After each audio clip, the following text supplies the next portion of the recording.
Fungus कीड़ों से बचाता है और खाद भी बहुत ज़बरदस्त ये तैयार हो जाता है दोनों के मिश्रण से। तो ये ज़रूर इसमें अच्छे से घोलकर मिला लीजिए।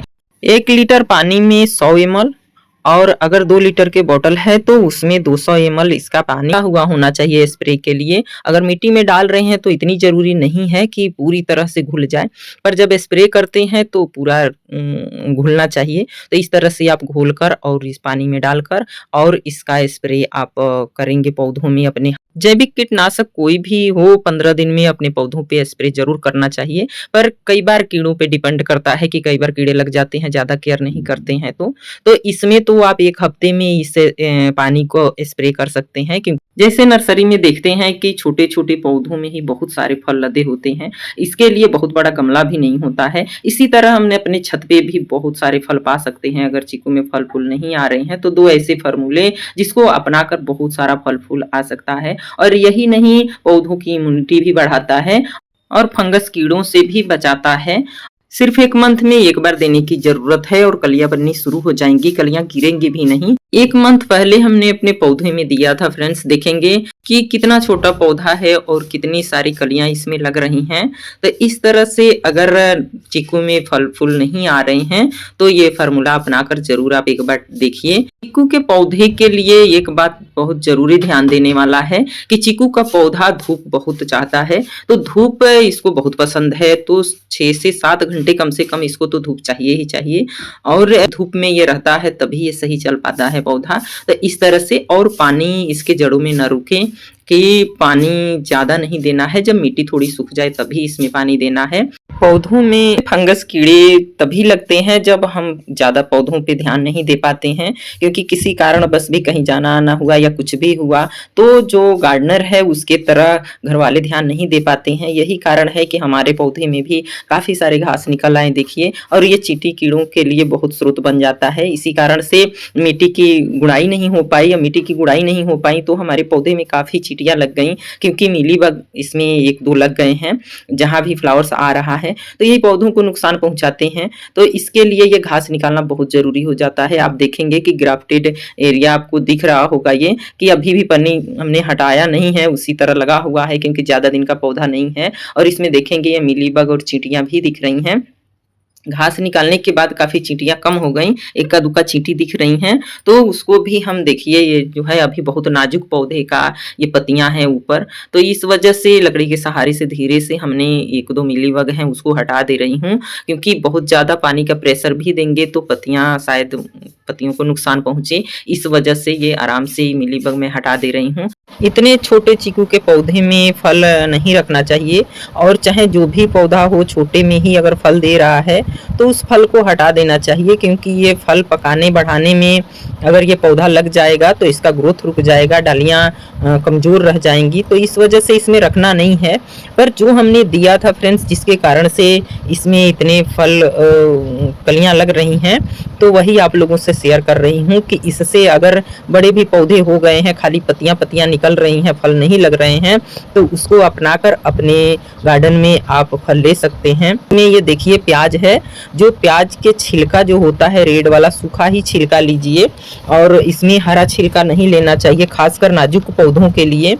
जो नाजुक और सेंसिटिव पौधे हैं उनके लिए तो बिल्कुल ही कच्चे छिलके प्याज के कभी नहीं डालने चाहिए, क्योंकि वो कच्चे प्याज के छिलके कीड़े और फंगस के कारण बन जाते हैं और पौधे खराब हो जाते हैं। तो इस वजह से अगर कच्चा किचन वेस्ट भी जब हम डालते हैं तो यही बताते हैं कि आप कभी भी मैच्योर पौधे में या पौधे के जड़ से अलग डालिए।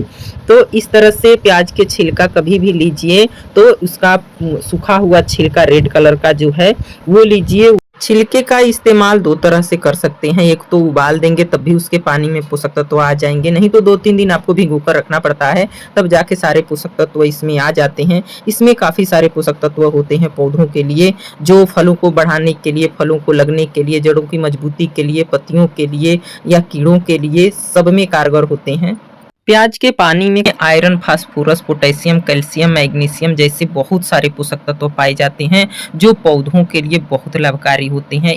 इसके साथ नीम खली और अंडे के छिलके, जो कैल्शियम के लिए या फंगस कीड़ों के लिए जिस तरह हम मनुष्य के लिए भी संपूर्ण आहार की ज़रूरत होती है कि एक चीज़ खाकर सारे विटामिन्स नहीं पूरा किए जा सकते, इसी तरह पौधों के लिए भी हम चाहें कि एक चीज़ कोई देकर और अच्छे से हम पौधों के ग्रोथ भी और फल-फूल भी ले पाएँ, तो ये संभव नहीं है। इसलिए कई तरह की चीज़ें देनी पड़ती है पौधों को भी, उनको भी अलग-अलग पोषक तत्व की ज़रूरत होती है। इसलिए देखिए फ्रेंड्स, ये सड़ा हुआ गोबर का खाद है, जो आप अगर गाय का गोबर का खाद मिल जाए तो बहुत अच्छा है। गोबर का खाद कम से कम 1 डेढ़ साल पुराना ज़रूर होना चाहिए।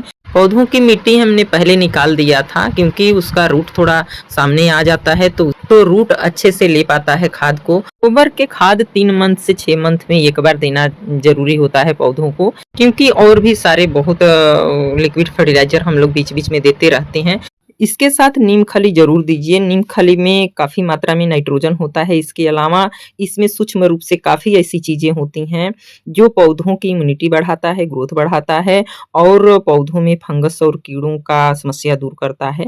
इस तरह से इतने बड़े पौधे के लिए 2 चम्मच नीम खली काफ़ी है और इसके बाद प्याज के छिलके के साथ जब हींग मिला देते हैं तो इतना अच्छा, इतना शक्तिशाली कीटनाशक तैयार होता है फ्रेंड्स कि वो पौधों के में फंगस कीड़ों से बचाता है और खाद भी बहुत ज़बरदस्त ये तैयार हो जाता है दोनों के मिश्रण से। तो ये ज़रूर इसमें अच्छे से घोलकर मिला लीजिए और तब इस पानी को छान कर और पौधों में दे सकते हैं। इस पानी को देने से पहले जो गमले से मिट्टी निकाली थी उस मिट्टी को ज़रूर डाल लेंगे। मिट्टी को डालने के ऊपर जब पानी देंगे तो पूरी मिट्टी में इसका गंध रहेगा तो चींटियाँ और कीड़ों से बचाव होगा पौधे को।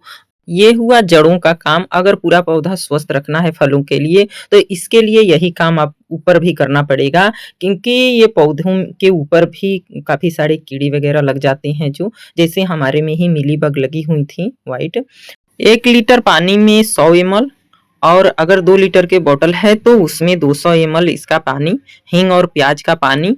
पर हींग इतना आसानी से नहीं घुलता है, इसको घोलना पड़ता है, थोड़ा टाइम लगता है। अगर हो सके तो आप ओवरनाइट इसको भिगोकर रख देंगे तो घुल जाएगा, नहीं तो ऐसे आप थोड़ा-सा पानी लेकर थोड़ी देर तक आपको घोलना पड़ेगा, नहीं तो थोड़ा-सा गर्म पानी कर लीजिए तो उसमें जल्दी घुल जाता है। ये घुला हुआ होना चाहिए स्प्रे के लिए। अगर मिट्टी में डाल रहे हैं तो इतनी ज़रूरी नहीं है कि पूरी तरह से घुल जाए, पर जब स्प्रे करते हैं तो पूरा घुलना चाहिए। तो इस तरह से आप घोलकर और इस पानी में डालकर और इसका स्प्रे आप करेंगे पौधों में अपने। जैविक कीटनाशक कोई भी हो 15 दिन में अपने पौधों पे स्प्रे ज़रूर करना चाहिए, पर कई बार कीड़ों पे डिपेंड करता है कि कई बार कीड़े लग जाते हैं, ज़्यादा केयर नहीं करते हैं तो। तो इसमें तो आप 1 हफ्ते में इस पानी को स्प्रे कर सकते हैं, क्योंकि अगर ज़्यादा कीड़े हैं तो बहुत जल्दी नहीं चले जाते हैं और नहीं तो 15 दिन पे ज़रूर करना चाहिए। वैसे अगर कई बार कीड़े नहीं लगते हैं तो पूरे मंथ, 2 मंथ, 3 मंथ भी चला जाता है, नहीं करते हैं हम लोग स्प्रे तभी पौधा स्वस्थ बना रहता है। और इस तरह से अंडे का छिलका मैं हरदम देती रहती हूँ। करीब 1 मंथ में 1 बार तो ज़रूर ही काफ़ी मात्रा में देती हूँ, क्योंकि कैल्शियम तो भरपूर होता है इसमें। पौधों को भी काफ़ी कैल्शियम की ज़रूरत होती है, ख़ासकर तब जब वो फल-फूल देने लायक हो जाएँ, तब ज़रूर कैल्शियम की मात्रा पूरी करनी चाहिए। और ये अगर अंडे के छिलके आप नहीं देते हैं, तो बुझा हुआ चूना उचित मात्रा में और केले के छिलके का पाउडर और चाक भी इस्तेमाल कर सकते हैं कैल्शियम के लिए, क्योंकि कैल्शियम पौधों में बहुत ज़रूरी होता है। कैल्शियम का उचित मात्रा पौधों में ज़रूर देना चाहिए।